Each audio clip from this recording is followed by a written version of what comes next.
Biker Radio Rodcast advises safety at all times, discourages underage riding, but celebrates the spirit of motorcycling. And how...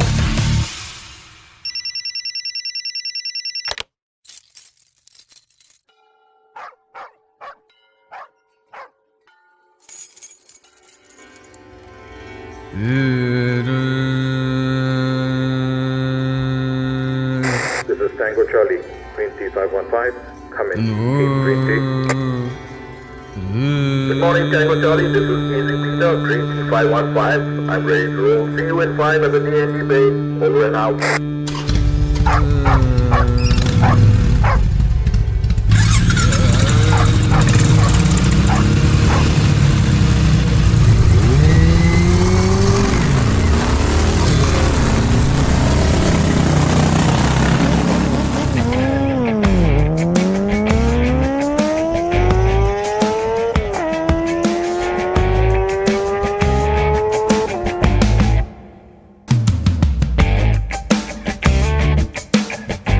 Hello and welcome to the 87th episode of the Biker Radio Rodcast, a podcast on motorcycling from India, celebrating her heroic riders, legendary mechanics and iconic builders through stories told by members of the community, one legend at a time.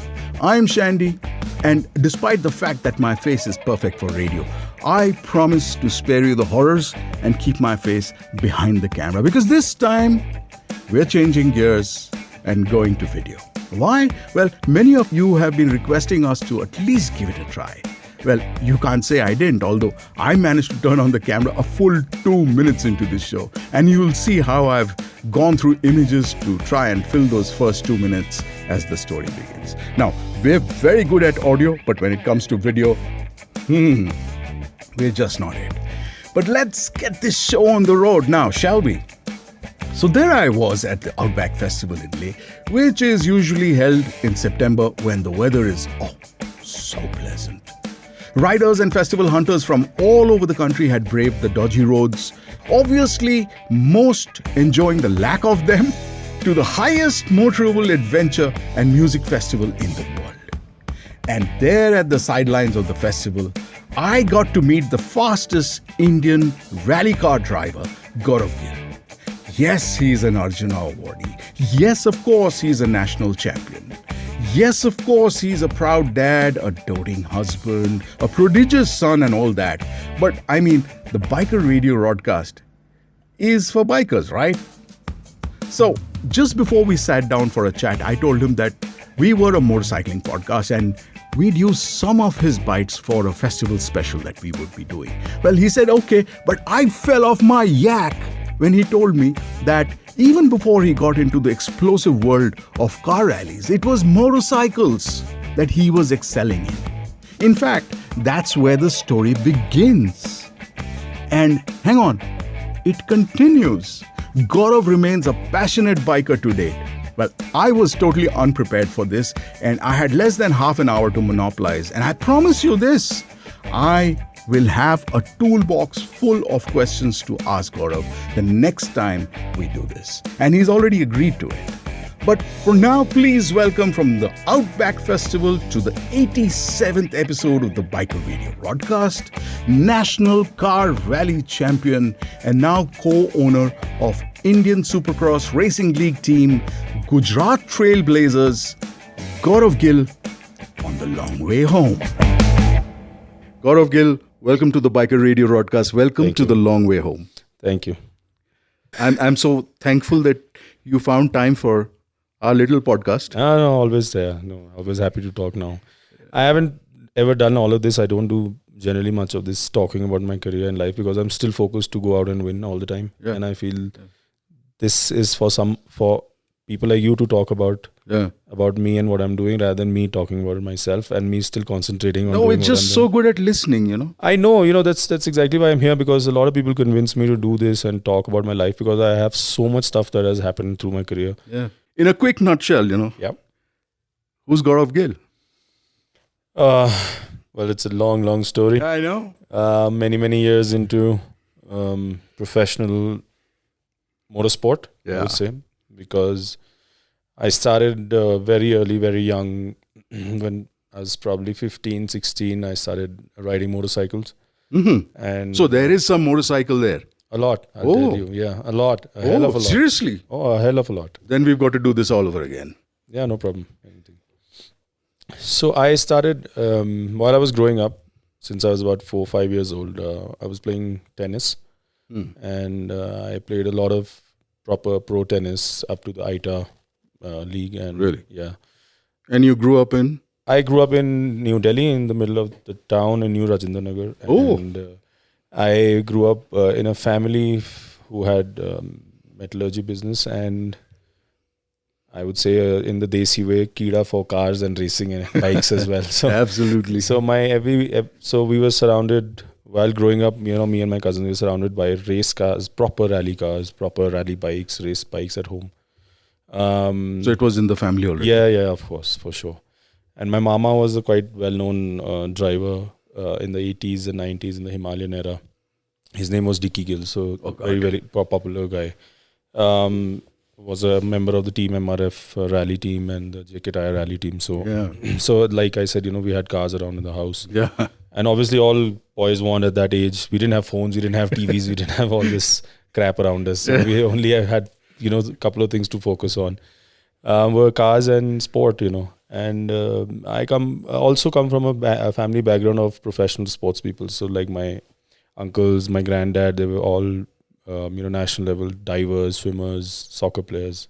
So been in the family forever. And yeah, then I also started a lot of riding pro BMX, BMX bicycles. Yeah. I loved bicycles, and I remember with me and my friends, I would just tell them, let's go out for a ride in the afternoon at 3 o'clock, and then just end up going to GK all the way to meet my cousin on a bicycle. And they would be like, what the hell are you doing? How do we even go back? And, we used to just keep riding for 6 hours a day. And that's how we grew up, riding bicycles and jumping all over the streets from New Rajendra Nagar to GK sometimes and back. So that's how... and for the people who don't know the distances... Yeah, I was about all good 20 kilometers then. And half of that would be on one wheel because I used to just wheelie out half the way. So I can still do a lot of stuff, on the BMX. I'm sure. Yeah. So yeah, from there on... so the Kida started there? Kida was already there, I think, when I was born. So the BMX was... an integral part of my growing up, and wheels around me, important wheels, because it taught me so much. The balance, concentration levels, commitment levels, to do what you want to do and you love to do. Picking up something that you love to do. You as a kid, you're growing up, you find out what you like, what you love. Nowadays the kids don't know what to do because they have so many distractions around them. True. So I knew, okay, this is what I love to do. And I could ride maybe 50 kilometers a day, out of which, as I said, 25 would be on one wheel. I would just keep trying dumb stuff, all over, trying to jump over cars, crash.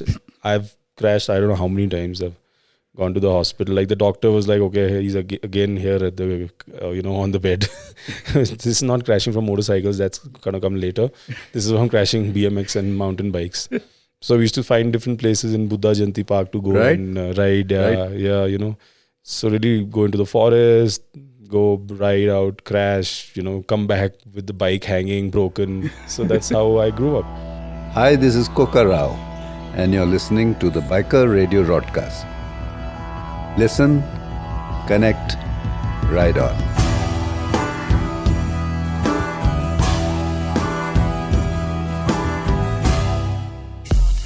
Hi, this is Adil Jal Darukhanaula, and this is The Long Way Home. Hi guys, this is Gaurav Gill here, and you're listening to the Biker Radio Rodcast. Listen, connect, ride on. And as I said, I looked at my uncles rallying at the top level in the country, and obviously I wanted always to be a rally driver. But then there was a big gap, or rather a big, sort of a barrier between me driving a rally car. At that age I had no license. And for rallying, you need to be 18 years and above. Yes. Because you need to drive the rally car on the road as well. From one sector to the other, or one stage to the other.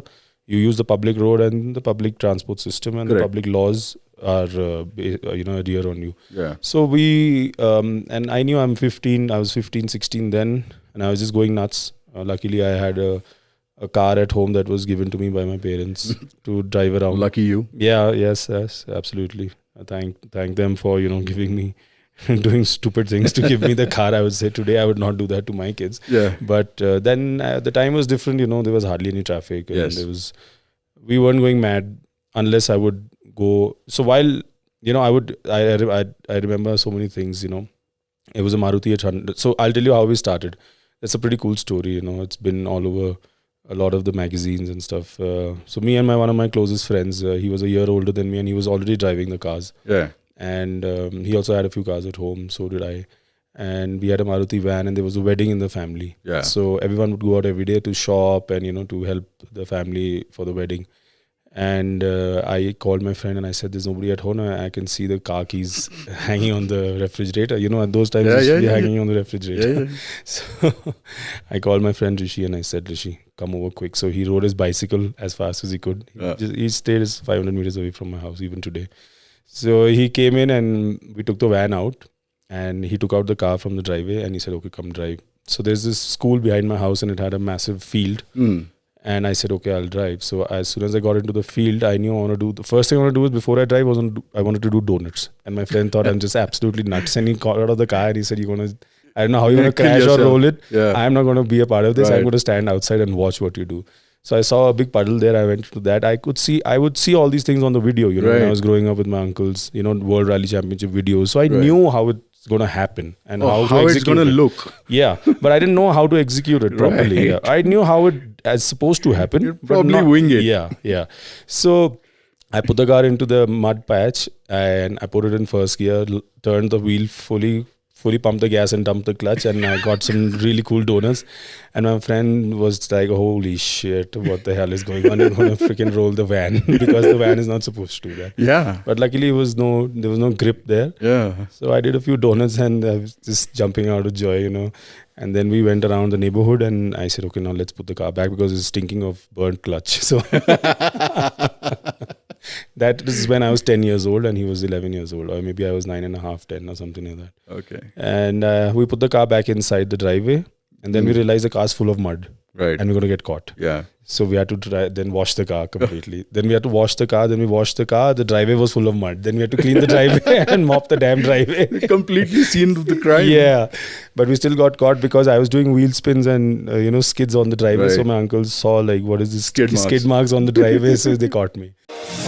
Standing up for the weaker man, looking out for what's right. Righteousness, I'd say yes. Righteousness would be Rajput Red. I am Vijay Singh and you're listening to the Biker Radio Rodcast. Hi,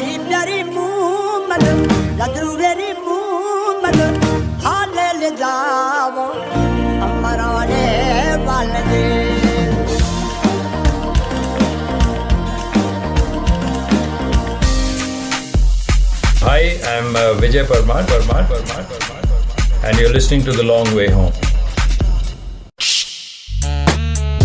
Hi guys, this is Gaurav Gill here and you're listening to the Biker Radio Rodcast. Listen, connect, ride on. Anyway, so yeah, coming back to the point, I wanted to then obviously drive cars and rallying, but that was not happening because of no license. Right. And when I was about 16, I just turned 16, I had this big autocross race in Delhi, sponsored by JK Tires and Maruti Suzuki. And I got a car from my uncle's friend and his team to drive. And I won that race against some professional guys, Wow. Just like the first race ever. And that's when I got spotted by the big teams as a talent. But again, the problem was no license. So they told me to wait another year and a half or something. Then I couldn't wait. And the only option I thought I had was to pick up a motorcycle that my friend had. There it comes. And I thought that, okay, now this is the way forward and this is the way to get into the sport. And I thought, why not just give it a shot? Because I was a really good BMX rider. So I knew all the tricks. Right. I knew how the balance works. I knew how to jump the bikes. Right. I mean, just 5 minutes into riding, I knew how to control the bike properly. So I turned his bike. I still remember, it was a RX 100 and his parents were like, "Where the hell is your bike?" And he's like, "I don't know, Gaurav took it and never giving it back, I think, because he couldn't recognize it. We turned it into a Group C bike then. It was a Group C rally version and modified the whole damn thing, changed the color and got it rally ready. So he's like, where the hell did my RX 100 go? I said, just now it's all mine. Now I'm going to use it for rallying. Because my parents were not very friendly when it came to riding bikes or racing bikes. Right. They were not very pro biker thing, you know. They were like, okay, why you want to just crash? Parents have to be parents. Yeah, right? exactly. So they were just being themselves. Yeah. So I started riding and I did pretty good. I went to one race in Chandigarh. I was really quick. I was doing fastest stage times, first rally of my life ever, but I crashed and I ended up in the hospital for some sutures in my thigh. So that was that. And I understood, so there was this person called Mr. Garcha. He's a very well-known old motocross rider who used to do a lot of big events. So he said, you are really good. Why don't you pursue it properly and, you know, do it professionally? So I convinced my mother to buy me a YZ125 motocross bike. And I went... Mother? Yeah. And my mother said, okay, fine. I mean, just go for it. So, and by that time, my mother was single. She and my parents were together. Okay. So it was good on her to, you know, even trust me like that. Oh, so, wow. Yeah. She said, okay, fine, do whatever you want. There's only one shot you've got. And if you don't make it here, you're going back to the factories and looking after your business, the family business. I said, if I make it, I'm not going to go to the factory. And I'm going to, only do this. She said, fine, we'll see that later. Because she never thought I'm going to make it, So thanks to motorcycling, we have Gaurav Gill. Yes, absolutely. My entire life, my career started with motorcycles and bikes. So whatever Very I am few today, people know about this. No one knows about it at all, I think. I'm privileged to get that story out. Yeah. So I picked up that YZ125. I dumped it on a truck. I sat in the truck and I went to Chandigarh to attend a national championship motocross supercross race. Okay. Yeah.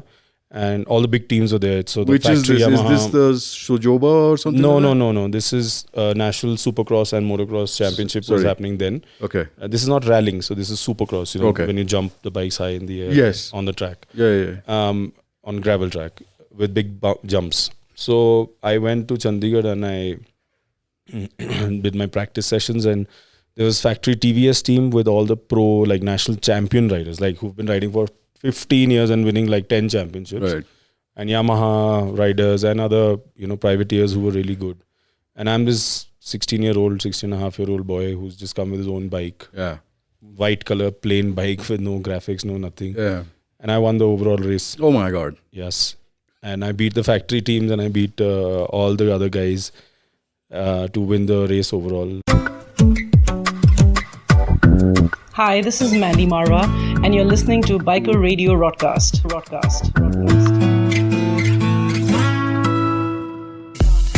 Hi, this is Aniket Vardhan of the Musket P Twin, and this is The Long Way Home.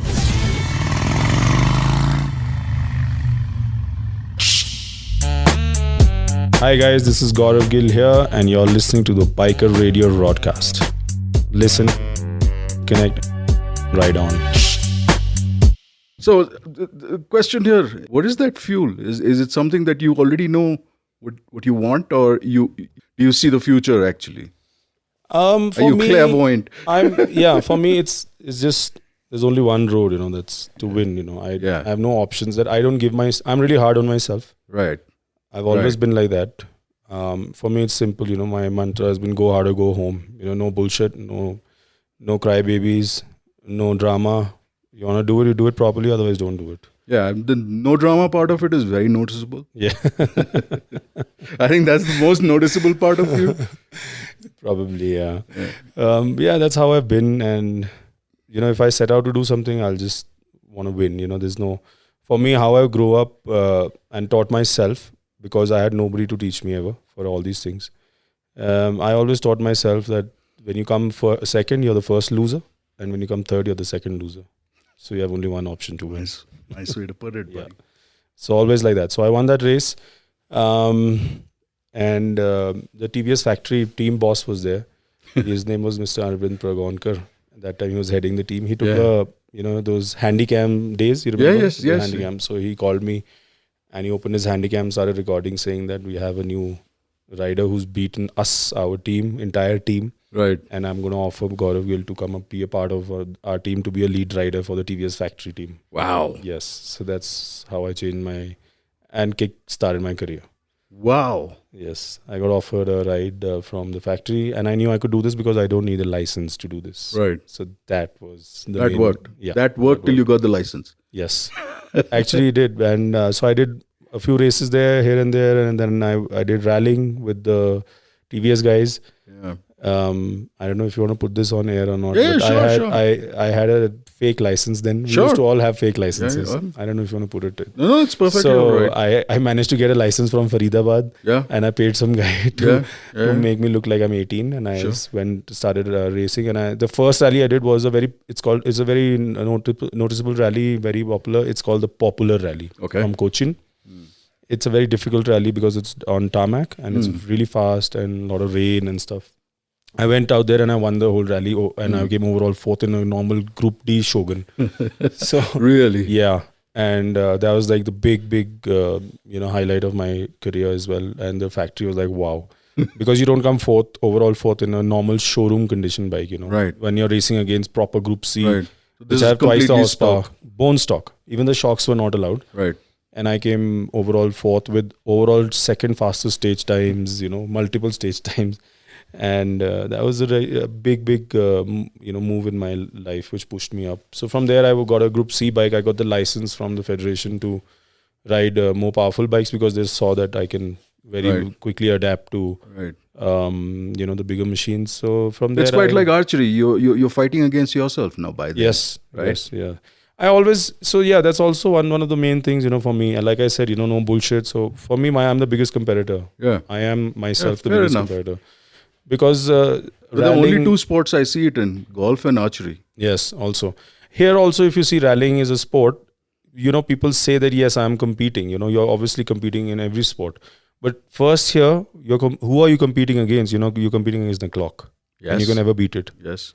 So you got to be, as wise. Yes. And make the most of it. Yeah. And be the most efficient as you can be. Right.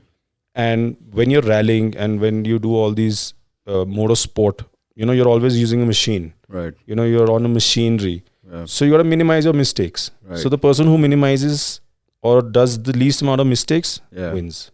That's the concept of riding at a pro level and driving at a pro level. Right. Everyone makes mistakes, and you have to make the least amount of mistakes. Right. That's how you win. That's how you get into the winning streak. Hi, this is Harshman Rai, and you're listening to the Biker Radio Rodcast.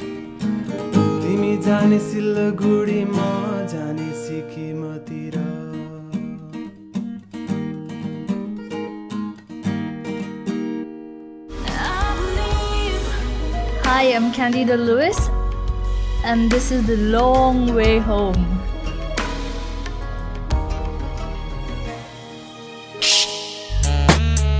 Hi guys, this is Gaurav Gill here, and you're listening to the Biker Radio Rodcast. Listen, connect, ride on. So the motorcycling story ends there, or did you pick up? No, it is. So from there, I went on to the Group C bikes and I won some stuff, and then I was competing against the factory Yamaha guys, my good friends, and I crashed very badly in Calcutta, and I ended up in the hospital, and I completely shattered my left ankle. I had to go through a major surgery. Oh my God. So I still have like 12, 14 screws on both sides of my ankle with plates both sides. From motorcycling days? Yeah, it's one of the accidents. One of the many ones that I had. Then from there, obviously, I was bedridden for a few months. And then I turned 18 and I started driving cars with JK Tire. So they took me on as their prodigy. Yeah. So introduced me to rallying. So when I started driving, just after my accident, the doctor told me to recover in 7-8 months, but I was already in a rally car in 3 months driving. And I won the first rally, becoming the youngest ever person in the country to win at 18 years and some few weeks. Spectacular stuff. And then again, I went back to riding more. You did? Yeah, with Yamaha. Then I was with Yamaha. Then again, I had some crashes and I busted my knee very badly. So my entire knee tibular plateau is built and I've got 4-5 screws even now when I'm talking to you. Then once I fell on my wrist and I had external fixatures on my wrist. All right. So mega. And how did mom take all of this? Well, the good thing about all this was my mom, when I used to leave my house, she used to say, you better win or, don't come back until you win. My So God. that's the attitude we have at home. Wow. Generally. So that was how it's been. And, I think most of it came from her because she was a really strong woman because she was alone at that time. Yeah. And she was single parent and I have no siblings. So I was alone. Oh my God. And, she understood the fact that there was no point cribbing or crying with this fellow because he's still going to go and do it. Right. Might as well support him in the right way. Absolutely. And give him more confidence. Yeah. So I think it's a big boost to my life and my career with, having a parent like that. Yeah. It's unheard of. Even when I was growing up in school, everyone thought that, I'm a loser and I'm not going to do anything because I'm a backbencher and what the hell does he keep doing this dumb stuff, driving around. Thank God for around. school. And now that the same school keeps inviting me to launch all the big things. And then I'm like, I have no time for it now.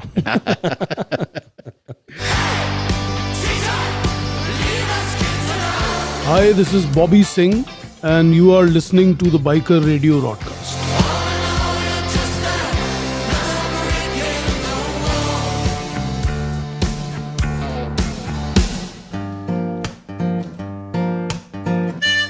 Hi, I'm Sharad Sharma, and this is The Long Way Home. Take the long way home. Take the long way home. Take the long way home. Hi guys, this is Gaurav Gill here, and you're listening to the Biker Radio Rodcast. Listen, connect, ride on. So many surgeries, and there's one small thing I'll just tell you, the last one. Yeah. I busted my right knee very badly and I had to go, I went into surgery at this hospital, and so my family found out that the doctor was not good enough to, operate on my knee and bring me back to the normal athletic or sports person's career, right? So I was in the OT and I woke up and I saw that there was a hole in my ankle on my right leg, and it was hanging upside, at the end of the bed. And I spoke to the doctor and I said, did you even do the surgery? Because I don't see anything on my knee. Because I obviously it's supposed to be cut up and chopped up and put together. So it was not there. And there was a rod at the end of on my ankle. And he said, no, your family said, no, you don't want to do it.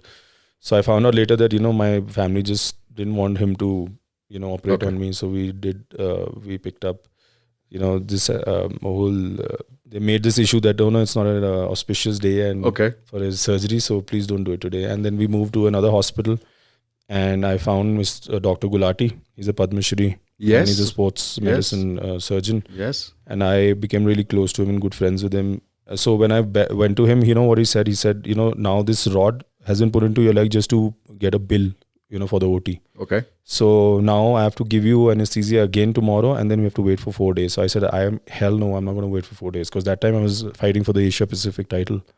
And I said, every day that I'm spending away from my track and my driving, I'm losing out my rallies, my, championships, and the team's hating all this because it's not what they, I signed up to do. Yeah. And generally on our contracts, we have like all this dumb stuff. You cannot be doing, breaking your bones and, because it costs the companies a lot of money. Absolutely. Because they're putting so much money on you. Yeah. So I told Dr. Gulati what's the way out. So he just jokingly said, I'll just pull the rod out like this without anesthesia. Oh, and you said? I said, yes.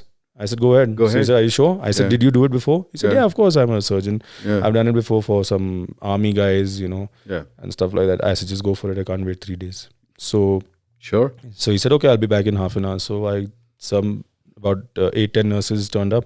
They tied me to a metal bed. Right. And they gave me a big chunk of cotton to put in my mouth to, so I don't cut my tongue. Right. And he took a couple of pliers and he just told me, let's go. I said, let's go.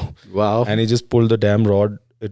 I still have that rod. It's about 12 inches. Wow. He pulled it out of my leg without any anesthesia. And then after that, he said, I actually didn't do that before. This is the first time. How did I know that? I was like, God damn it. I could feel the vibrations inside my brain, from my spine, everywhere. Like when he was just twisting and taking out the rod. Yeah. And from there on, he and me became really, really close friends because he saw the amount of dedication and commitment I had for my sport. Yeah, it was beyond pain, beyond imagination, beyond anything that I would think of. And then he told me that you're going to take about 9-10 months to get your surgery, proper, so that you can. It's going to take 9 months of rehab to properly get back into your racing car.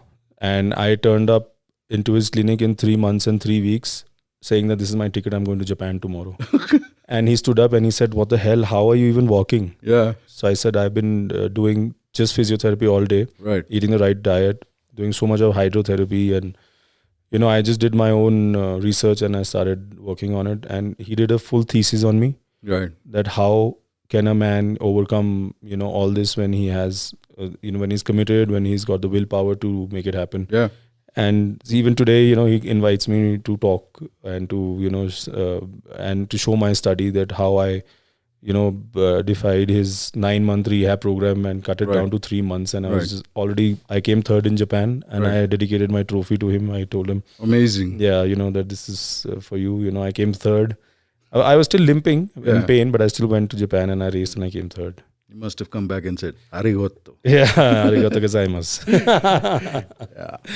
Yeah, so that's a bit of one of the most important stories of my life. Okay, so any motorcycling still happening? Do you occasionally? Yeah, I just rode. In fact, as we speak, I just got a message from the Ducati guys. I was interested in picking up a Desert X, which is the new Ducati. Yeah. Because I'm a rally guy and I can still do some motocross. Okay. And I still do once a year. I still ride a little bit.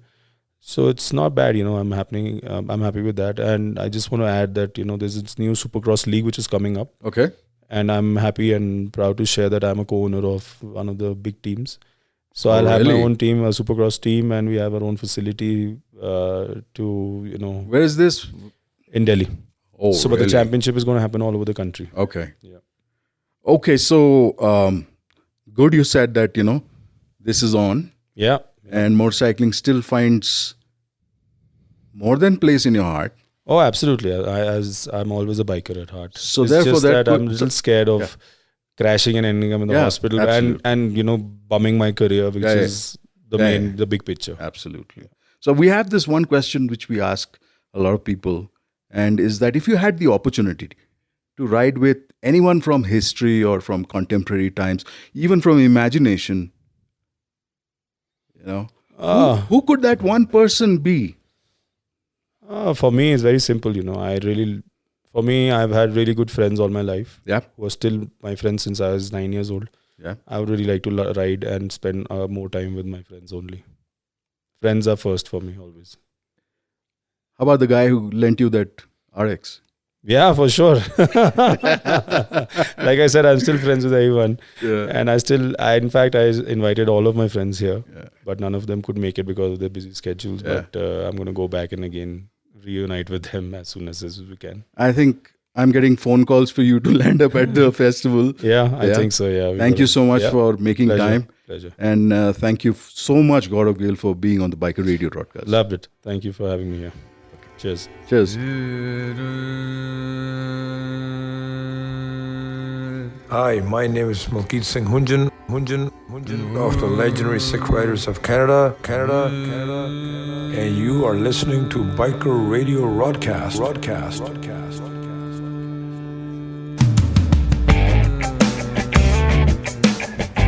Well, that's it from the 87th episode of the Biker Radio Rodcast, our first attempt at a video podcast. And thank you so much, Gaurav Gill, for taking time out at the Outback Festival and doing this. And to everybody from Yellow Stage who make this the world's highest motorable adventure and music festival come alive. We'll be eager to hear from you wherever you come across us. If you like it, do share it with your friends. A follow on Instagram will be a great shot in the arm. And head over to bikerradiorodcast.com to experience 86 other episodes that we have published till date. We're also available on Spotify, Apple, Google, and all other podcast platforms. I'm Shandy, and I'll see you again on the 88th episode. Until then, be good. And if you can't be good, be careful. And lastly, a big thank you to you for spending time with us. Time to sign off on India's most savored motorcycling podcast, the Biker Radio Rodcast. Listen, connect, ride on.